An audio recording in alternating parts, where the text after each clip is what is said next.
Welcome to கற்ற கற்பித்த channel. இப்போ நம்ம என்ன பார்க்க போறோம்னா 10th ஹிஸ்ட்ரியில் உள்ள முக்கிய வினாக்கள் பார்க்க போகிறோம். இதுக்கு முன்னாடி 10th ஜியாகிரபி போட்டிருக்கோம், சிந்து சமவெளி டாபிக்லேருந்து போட்டிருக்கோம். பார்க்காதவங்க நம்ம சேனலில் பிளேலிஸ்ட் இருக்குது, கண்டிப்பாக செக் பண்ணி பாருங்கள்.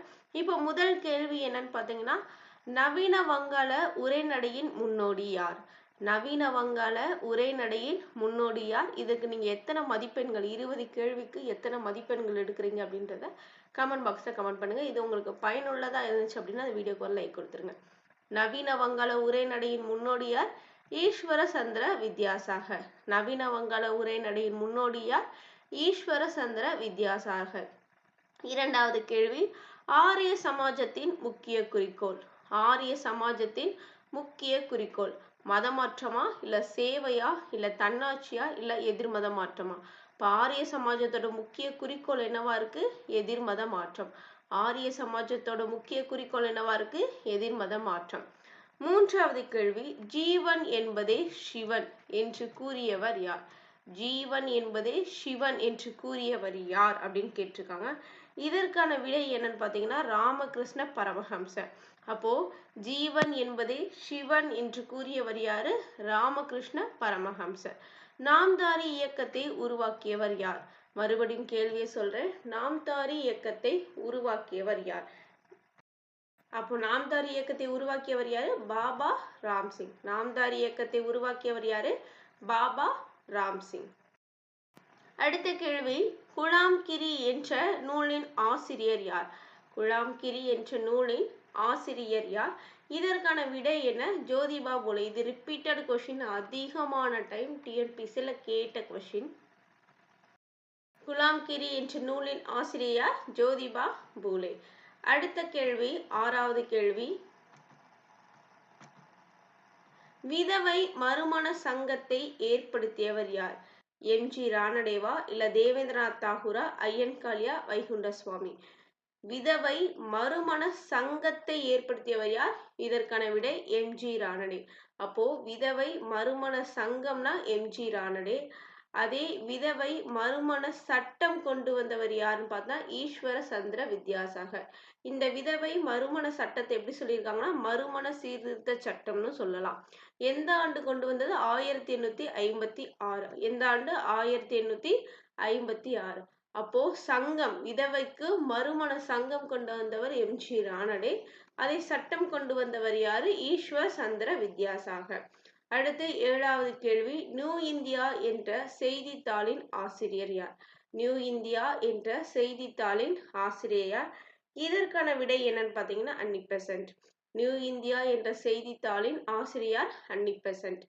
எட்டாவது கேள்வி, 1885 திராவிட பாண்டியன் என்னும் இதழை தொடங்கியவர் யார்? 1885 திராவிட பாண்டியன் என்னும் இதழை தொடங்கியவர் யார்? இதற்கான விடை வள்ளலாரா, அன்னி பெசன்டா, வைகுண்ட சுவாமிகளா, அயோத்திதாசரா? அப்ப யாரு 1885 திராவிட பாண்டியன் என்னும் இதழ் தொடங்கினது? இதற்கான விடை அயோத்திதாசர். இதற்கான விடை யாருன்னு பார்த்தீங்கன்னா அயோத்திதாசர். 1885 திராவிட பாண்டியன் என்னும் இதழை தொடங்கியவர் யார்? இதற்கான விடைகள் என்ன கொடுத்துருக்காங்க? வள்ளலார், அன்னி பெசன்ட், வைகுண்ட சுவாமிகள், அயோத்திதாசர். இதற்கான விடை என்னன்னு பார்த்தீங்கன்னா அயோத்திதாசர். அப்போ எந்த வருஷம் அயோத்திதாசர் திராவிட பாண்டியன் அப்படின்ற இதழை எந்த வருஷம் தொடங்கினார்னு கூட கேள்வி கேட்கலாம். 1885. 9வது கேள்வி, அயோத்திதாசர் திராவிட மகாஜன சபை என்ற அமைப்பின் முதல் மாநாட்டை எங்கு நடத்தினார்?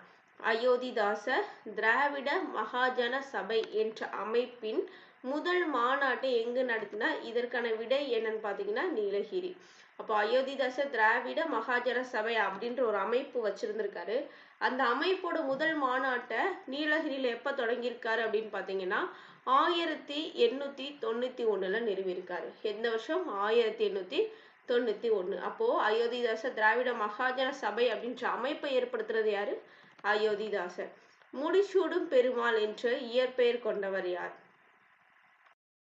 முடிச்சூடும் பெருமாள் என்று இயற்பெயர் கொண்டவர் யார் அப்படின்னு பார்த்தீங்கன்னா இதுக்கான விடை வைகுண்ட சுவாமிகள். முடிசூடும் பெருமாள் என்று இயற்பெயர் கொண்டவர் யாரு? வைகுண்ட சுவாமிகள். அடுத்து 11வது கேள்வி, மனிதர்களுக்கு செய்யப்படும் சேவையே கடவுளுக்கு செய்யப்படும் சேவையாகும் என்றவர் யார்? மனிதருக்கு செய்யப்படும் சேவை கடவுளுக்கு செய்யப்படும் சேவை என்று சொன்னவர் யார் அப்படின்னு பாத்தீங்கன்னா, இதற்கான விடை ராமகிருஷ்ண பரமஹம்சர். இதே கேள்விக்கு முன்னாடி என்ன சொல்லியிருப்பா, ஜீவன் என்பது சிவன் சொன்னவரும் ராமகிருஷ்ண பரமஹம்சர் தான். மனிதருக்கு செய்யப்படும் சேவையே கடவுளுக்கு செய்யப்படும் சேவைன்னு சொன்னவரும் ராமகிருஷ்ண பரமஹம்சர் தான். அடுத்து 12வது கேள்வி, யார் தலைமையேற்ற இயக்கத்தின் விளைவாய் விதவைகள் மறுமண சட்டம் இயற்றப்பட்டது? இந்த கேள்வி நம்ம முன்னாடியே பார்த்தோம். விதவைகள் மறுமண சங்கம் கொண்டு வந்தது எம்ஜி ரானடே. அதே விதவைகள் மறுமண சட்டம் கொண்டு வந்தது ஈஸ்வர சந்திர வித்யாசாகர். ஈஸ்வர சந்திர வித்யாசாகர். எந்த வருஷம்? 1856. அடுத்து 13வது கேள்வி, பிரம்மஞான சபை இந்தியாவில் எங்கு எப்போது மாற்றப்பட்டது? பிரம்மஞான சபை இந்தியாவில் எங்கு எப்போது மாற்றப்பட்டது? இதற்கான விடை என்னன்னு பாத்தீங்கன்னா, சென்னை 1886. அப்போ பிரம்மஞான சபை இந்தியாவில் எங்கு எப்போது மாற்றப்பட்டது? சென்னையில 1886. இந்த அமெரிக்கால தான் இந்த பிரம்மஞான சபை 1875ல ஃபர்ஸ்ட் ஸ்டார்ட் பண்ணியிருக்காங்க. இந்தியாவில் சென்னை அடையாருக்கு எப்போ மாத்திருக்காங்க? 1886. ரொம்ப முக்கியமான கேள்வி, பார்த்து வச்சுக்கோங்க. முதன் முறையாக திருமண வயது சட்டம் இயற்றப்பட்ட ஆண்டு. முதன் முறையாக திருமண வயது சட்டம் இயற்றப்பட்ட ஆண்டு 1860. எந்த வருடம்? 1860. இந்த பெருமையை யாரு சேரும் அப்படின்னு பார்த்தீங்கன்னா, ஈஸ்வர சந்திர வித்யாசாகர். இப்போ ஈஸ்வர சந்திர வித்யாசாகர் ஆல்ரெடி என்ன பார்த்தோம்? விதவைகள் மறுமண சட்டம் கொண்டு வந்தாரு அப்படின்னு பார்த்தோம். அடுத்து திருமண வயதையும் எவ்வளவு கொண்டு வந்திருக்காரு? முதல்ல 1860ல கொண்டு வந்திருக்காரு. அவருக்கு தான் அந்த பெருமையை சேரும்னு சொல்லியிருக்காங்க. அப்போ ஈஸ்வர சந்திர வித்யாசாகரோட இதெல்லாம் நோட்ஸ் எல்லாம் ஒன்னா எழுதி வச்சுட்டு ரீகால் பண்ணிக்கோங்க. அடுத்த கேள்வி, வேதங்களுக்கு திரும்புவோம் என்று முழங்கியவர் யார்? அடுத்த கேள்வி, வேதங்களுக்கு திரும்புவோம் என்று முழங்கியவர் யார்? சுவாமி தயானந்தா சரஸ்வதி. வேதங்களுக்கு திரும்புவோம் அப்படின்னு சொன்னவர் யாரு? தயானந்தா சரஸ்வதி. இதெல்லாம் ரிப்பீட்டடா கேட்ட கேள்வி, அதனாலதான் கொடுத்திருக்கேன். ஆரிய சமாஜம் தூய்மை கோட்பாடு குறித்து கருத்து முரண்பட்டதால் இரண்டாக பிரிந்த ஆண்டு. ஆரிய சமாஜம் தூய்மை கோட்பாடு கருத்து முரண்பட்டதால் இரண்டாக பிரிந்த ஆண்டு என்னன்னு பாத்தீங்கன்னா 1893. இந்த வருடம் 1893. அடுத்து 17வது கேள்வி, இந்தியாவில் பௌத்தம் புத்துயிர் பெறுவதில் முக்கிய பங்காற்றியது யார்? எந்த சமாஜம் கேட்டிருக்காங்க. இந்தியாவில் பௌத்தம் புத்துயிர் பெறுவதில் முக்கிய பங்காற்றியது என்னன்னு பாத்தீங்கன்னா பிரம்மஞான சபை. அப்ப இந்தியாவில் பௌத்தம் புத்துயிர் பெறுவதற்கு முக்கிய பங்காற்றியது என்னது? பிரம்மஞான சபை.